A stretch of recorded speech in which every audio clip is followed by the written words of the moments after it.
Okay, so there are a lot of changes actually in the 1.x release from the 1.0. And so this video is going to be, I'm going to try and do a number of shorter videos as opposed to like putting everything into one. And so this one is going to basically go over on the surface, the differences, and then we'll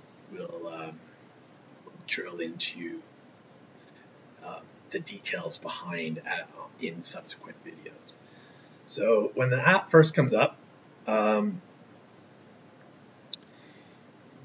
some of the obvious differences right away is you'll see it says here small, big, and anti. So this is the placeholder for where the small and the big and the anti would go if it knew what the blind structure was. And you'll also see over here on the left-hand side, this is now the status. It's dedicated to the clue or the cue to the user as to what it's expecting next. So these two things line up, right? Like it's expecting you to start a session, and inside start session, that's where you set the blind structure. And so these two things jive. It's saying start a session, and we're also saying we don't know what the blinds are yet. So so that's one thing. This place is dedicated to giving you cues along the way. This is showing you what the blind structure is, so you're always aware of where you are in the game. Other obvious thing I'll point out is I've made this much larger and darker so that you can, if you're someone that's concerned about what the pot size is, it's very clear and very easy to see now. The other thing is there used to be like a diagnostic kind of screen printing out. I've now buried that into a background thing, and we would use that from a support. If there's some issue, mostly with respect to RFID and the Bluetooth connectivity, we get feedback here, and we would use that to diagnose the issues. The other thing is config. So there used to be server config properties over here on the left-hand side. We've buried that into another thing behind the scenes. I've added the HTTPS because it is a requirement when you go live that this would require a secure connection. My emulator doesn't run over SSL, but when you go live with this, you will have to have this checked. So that's where you would be able to check that. You've recently updated your software. Not sure whether whoever updated it transferred the server settings to this page, but if not, this is where you would have to do that. And you'd enter your address, so which venue.andrus.ca, for example, or whatever it was before. That hasn't changed.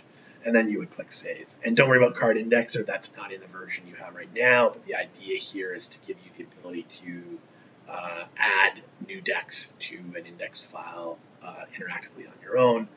That's still being baked, so don't worry about that right now. But you would enter your server address and hit save. So assuming you're set up and configured properly, you're good to go. And so what it's saying now is start a session. So we would go in and we'd start a session, and we'd set the blind structure 1 and 2, let's say, and set blinds, and right away it says it's ready to go. Okay, it's just doing a quick diagnostic around all the players. It's saying, even though there are no players, it's saying go ahead and set the button on seated players. So there are no seated players, but very clear, like very prescriptive in terms of what it wants you to do. It wants you to start a session. Then it's saying now it's it was ready. Ready meaning which is a new status. Ready meaning we've pulled the index file from the server, and any of your new decks in the latest batch are good to go. That's one of the indicators that it means. It basically is just saying, I've talked to the server, connectivity looks good, go ahead. And so the next step it said was place the button, and you can see down here, in case your attention got taken away, oh, what do I do next? It's telling you, place the button. So that's clearly we don't have any seated players here right now. The next video I'll have seated players, and we'll actually go through placing the button and starting a hand and whatnot. But this is just sort of a surface overview. The other thing I want to point out is refresh seats. So I think this was in your 1X version that you have now, but the idea here is it's refreshing the seats because it started a session. There are no seated players. If you hadn't started a session already, it would have said, hey, you haven't started a session, so why did you do that first?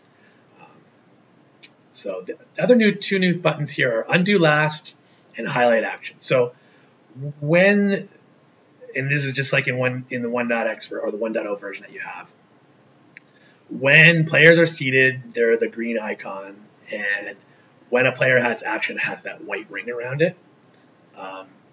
Sometimes if you touch the screen, like say you wanted to pop up the menu or you wanted to do something, you were just exploring, or even by accident you just touched the screen, the highlight focus is taken away from that player. You might be just kind of confused, oh, where's the current action?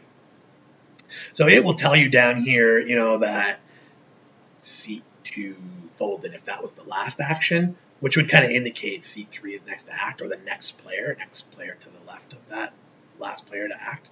But you can hit this highlight action, and it will put the ring back around the player that it's expecting. When I did it here, it's saying, hey, you haven't done anything yet. We're not expecting any action, so go ahead and get started. But this is a nice little feature just to quickly, if you don't see a white ring around who's the next player to act, it's either because you're in between hands and it's not expecting it, in which case it'll tell you that, or it will highlight that player. The other thing is, if you make an error and you realize in that action that you've made an error, you can just hit undo last. And again, in this case, there is no action to rewind, but if there was, it would rewind the last action and it would highlight the player that it's expecting for you to redo action, and then you'd redo the action. If you've gone deeper than one player, let's say you folded, you called, you made a bet, and then you said, oh shoot, that person that called actually folded, or the player that folded actually meant to call, then you would actually click in on the player where you made that error, and it will rewind everything to that player, and then you would play forward the action again. And so this is helpful for undoing the last action. Then you would use the player menu item to actually correct action deeper than one action deep. And we'll get into that feature in a subsequent video.